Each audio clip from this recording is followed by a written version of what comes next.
Hey everybody, how you doing? This is Barry, that Goat Metal Show with the weekly recap. Hope everybody's doing good. Hope everybody's having a great time. I know I am. Yesterday I got to go to a horror tattoo convention up here in White Plains, New York. Was able to get me some ink. Whatever. Yeah, you could see that little. Can't twist my arm. It's it's the freaking the new little logo G we have with Go to Mentis. That's in the back of the shirt we have, the new shirt, the Burden of Death's Chains. So I wish I could show it to you. Oh, you can probably see it better there. Anyway, but yeah, it was pretty cool. It was a nice little thing they had there. Man, had a lot of tattoo booths, some little horror stuff. There was some comic book vendors there. Food, drinks, all that good stuff. So it was cool, I was able to get some ink. My son got some ink, and so did my wife. So we all came out there with something really cool. All right, so let's get into the news, all right? All right, some sad news over here in the world of Sick of It All. All right, after undergoing chemotherapy, Lou from Sick of It All last year, after being diagnosed with esophageal tumor, says he was cancer-free. 4 months after he was declared cancer-free, earlier this, I think it was September 30th. Yeah, September 30th. Lou released a short video via the Sick of It All social media, in which he said, "Hey everybody, what's up? It's Lou here. I don't know if you could tell, it's me." Yeah, he looked kind of, real thin. Here's an update for you. It's not what you want to make, but unfortunately the cancer's come back, and he brought some friends with him. I was having a really hard time with my recovery. I was having a tough time gaining weight and keeping food down. So I had some scans done, and sure enough, he is back. We're going to take it day by day and see what happens. I want to thank you all again for the moral support. The way you all reach out to me still is very, very, thank you very much. But we'll keep you updated and let you know how it goes. All right? But we'll see you soon. Lou, we're with you, and we just hope that everything goes accordingly, man, and you beat the hell out this fucking disease, man. If anybody's gonna do it, it's gonna be you, brother. All right, let's all just give our heartfelt, power to Lou so he can fucking beat cancer, man. All right, Lou. All right, now we're gonna go into the realm of Record Store Day. All right, it's coming up on Black Friday, which is of course day after Thanksgiving. And it says here, as ever, the biannual celebration will see countless artists digging into their archives, repressing classics, and issuing special one-off tailor-made for crate diggers and collectors. From long-lost rarities to first-time pressings and eye-catching colored vinyls, the event promises another bumper haul for fans willing to queue early and support their local shops. Check out the full roster of heavy releases listed below, which has likes of The Bad Brains live at the Bayou, Alice Cooper's Welcome to My Nightmare, The Doors live in Copenhagen, Dying Fetus Into the Cesspool, In Flames, Breathing Fire, Led Zeppelin's Trampled Under the Foot, Motley Crue, Home Sweet Home, Motorhead live at the Brixton, and many, many more. All right, so just make sure you look out for that's going to be pretty good. I think so. I mean, if you especially want to get stuff as far as to add to the collection, I see a couple of things that I might want to go and check out. So good luck to that, man. I'm sure it's going to be a fun time, man. Day after Thanksgiving, Black Friday.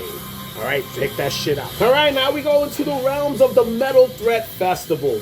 All right, guys, as far as you know, we already put up a couple of videos. We got our man Tone Joker, who's the boots on the ground in Chicago, and he's been putting up some great footage.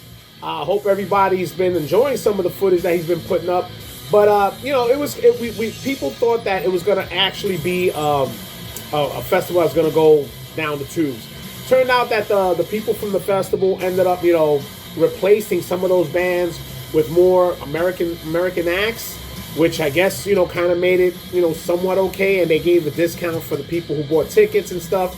Just, which I think it's cool. I think it's a good trade-off, So, I mean, they had Sinister, Destroyer 66, and Bulldozer that couldn't make it because of their visa issues. And that was pretty much a lot of the issue that was going on. So, hey, it is what it is. But from what I've been seeing and what we're getting back from Tone is that things are going pretty well.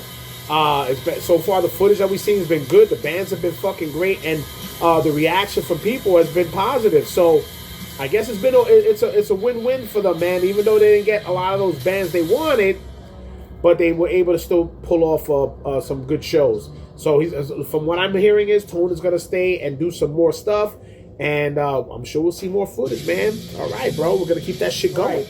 We're gonna go into the world of blood incantation. Okay, now it seems like they're getting so far a lot of pushback, which honestly I think I don't know why would they do this, to be honest with you. Blood incantation is pushing for a Grammy consideration for Best Metal Performance and Best Recording Package for the Stargate Tablet 1. I'm just like amazed that a death metal band. I don't even think Cannibal Corpse ever did anything stupid like this before. I mean, what else can we have? I mean, except the fact that we got an extreme death metal band going and just like, now they want to go and get pushed to the mainstream somehow. It kind of just goes against everything that we have with, again, people from the underground and where death metal is supposed to be.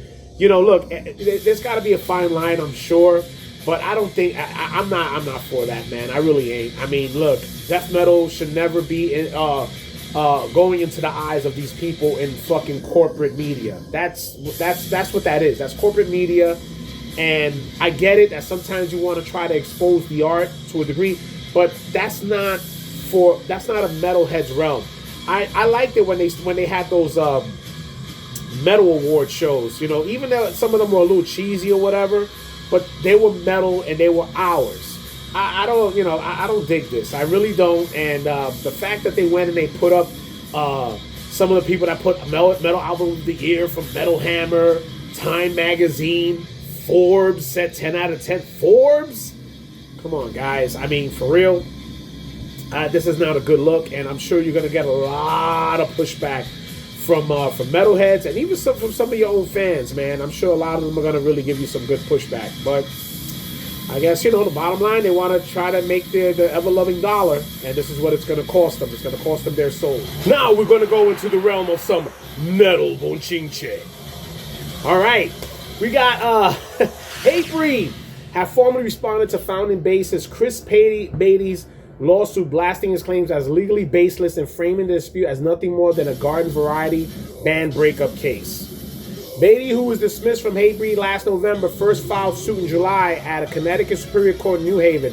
His complaint, he insisted, that was driving force behind Hatebreed's sound and identity until his sudden baseless expulsion, and accused frontman Jamie Josta of displaying increasingly erratic behavior leading up to his dismissal, culminating in a decision to cut Beatty off from his career, fans, touring, and substantial expected revenue.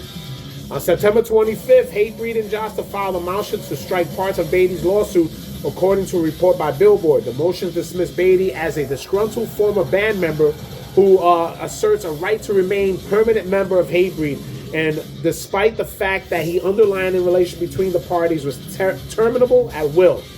The motion also revealed that Beatty, Josta, and drummer Matthew Byrne had signed a band merchandise agreement back in 2015, giving the three 25% of merchandise revenue each, while the other two members received 12.5%.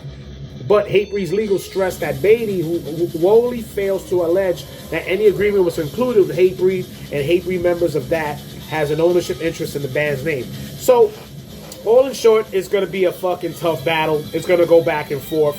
Hey, look, and that's the thing. You see, this was the thing. If it was just a former band member who didn't have too much into the band, but Beatty helped make the band. That was part of his thing. So, it's kind of tough to just go and just throw him out and try to put this. It's going to be a tough battle, man. Jamie Johnson's going to have his hands full. It's going to go both sides. Some type of settlement is going to be reached. I'm sure it is. It's not going to go more than that, because I'm sure he's going to want to get something that's due.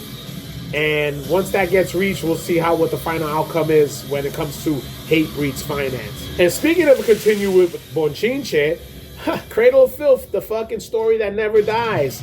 It seems that a husband and wife duo is suing the shit out of Danny Filth and Cradle of Filth. In early October 2025, Fedorov and Smirda announced they had filed a formal legal complaint against Danny Filth and the band.